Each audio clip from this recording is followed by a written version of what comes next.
What's up, V2 crew? This is Unknown here, and this is going to be another episode in the series Is It Killing Your Games? And today's topic reviews. We're going to find out if reviews are killing your games. Maybe they're enhancing them. Well, maybe they're letting you select which games you should spend your time on, I guess I should say. But let's start off with some of the negatives here. So, in reading reviews, now, whoever wrote the review, whoever recorded the review, they're not you. And everyone's going to have their own preferences, their own biases when they write reviews. Maybe you're a big first person shooter fan, and they're not. They're a JRPG sort of feller.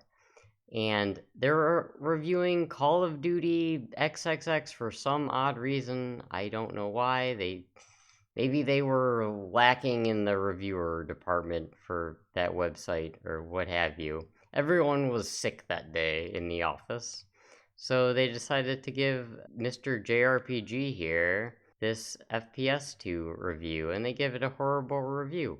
But you're an FPS fan, so you naturally just like that genre a lot more than them, but they give it a bad review, and then it turns you off from it, and then you just don't pick it up because so and so said it wasn't that great of a game.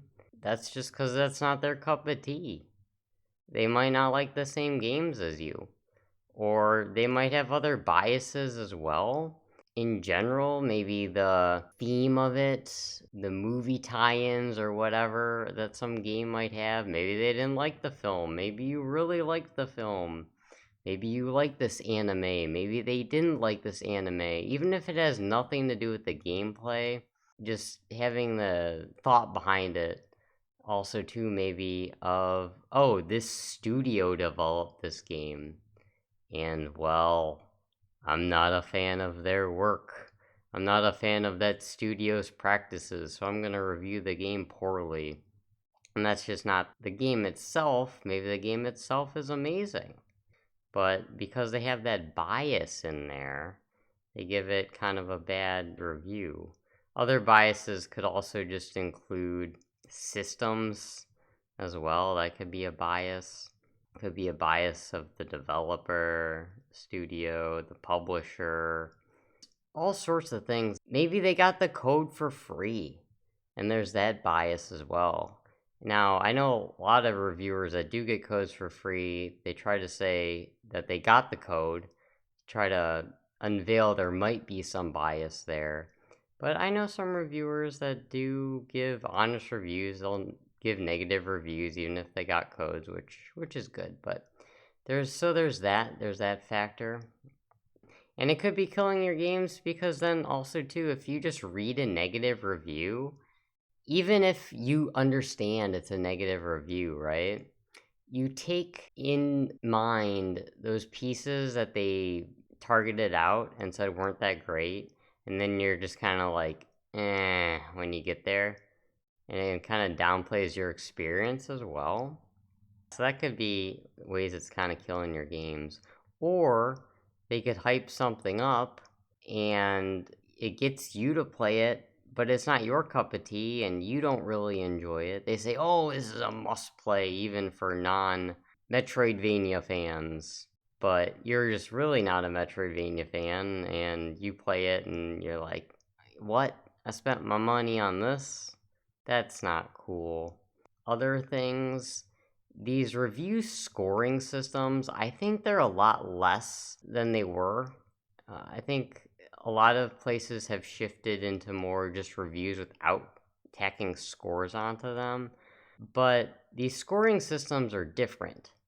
And also, not only between different reviewers, like you can't really compare someone's 3 out of 10 to someone else's 3 out of 10, or their 3 stars, I should say, or what have you.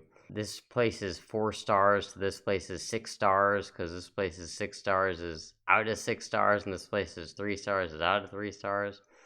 But other places and different reviewers in general are going to put more weight into certain things. like combat. Some are gonna sound a little more important than others are. And overall, the cumulative effects of these places where they put different weights in are going to put in different review scores, have different impacts on the final review score, I should say. And looking at those and things, I could also determine if you pick up a game or not. Maybe skip out on a game you would have otherwise enjoyed, or maybe play some game that you're not really enjoying all that much. But not only is it hard to compare different reviewers, but even the same review website in general, because they change their methods and their stuff is going to slowly change over the years. They're going to get new reviewers in, get some out, and just over time, naturally, even the same reviewer is going to start reviewing things with different scores. So a game that the same person writing the review gave a 8 out of 10 to years and years ago, well, their 8 out of 10s might not even be comparable. Now they might be 7 out of 10s just because so many more better games got released that now they have to give the same quality of games lesser scores. And then if you're comparing scores from 10 years ago to scores today, it's just not the same. There's that to keep in mind as well. The other thing reviews do is spoil games for you. Now, there's an episode directly talking about spoilers, so I'm not going to get too far into it here, but that is definitely something reviews can do for you. And that is why I don't really read the reviews super in depth. Maybe I'll glance at things. So let's talk about the positives real quick. Some things that the reviews can do is let you know if the game is worth your time or money. Like I said before, though, there are certain biases and what have you. But it's good to know if you should just not even bother wasting your 50, 60, 70 bucks on this game, or wasting your even a couple hours playing it, even if the game is free. I mean, time's a resource. You got limited time, you could spend that on other games. It lets you know also too just how well it runs, if it's buggy or broken. And this is a lot less subjective because things such as frame rate you can know, and like it's just a hard number. It's like a hard fact. And the other thing too is some of these video reviews or posting screenshots can let you know kind of visually what the game is like. If it's an aesthetic that you like that hits home to you, or if it just looks blurry and fuzzy as well, and you just can't put up with it. It just makes you sick looking at it. Now, I know visuals are a little affected by if you're looking at someone else's screen as opposed to yours, because you're looking at a screen through a screen, but it does give you a general sense. For a takeaway, at least how I treat reviews now is I'll kind of glance a little bit, maybe look at a little bit of gameplay. I try not to read super far into reviews anymore. Maybe look at the overview, maybe look at their positives, negatives, because I don't want things spoiled for me personally. Like they're kind of wrap up at the end. However, the wrap up at the end, even if it's just bullet points, you do run the risk of it saying some spoilers. But usually, if it's just bullet points, the overviews don't spoil too much for you. But I personally like to not know all the combat mechanics and what have you. And some places review more in depth than others. But I also don't really like getting their bias put on me or influencing me as much as I can.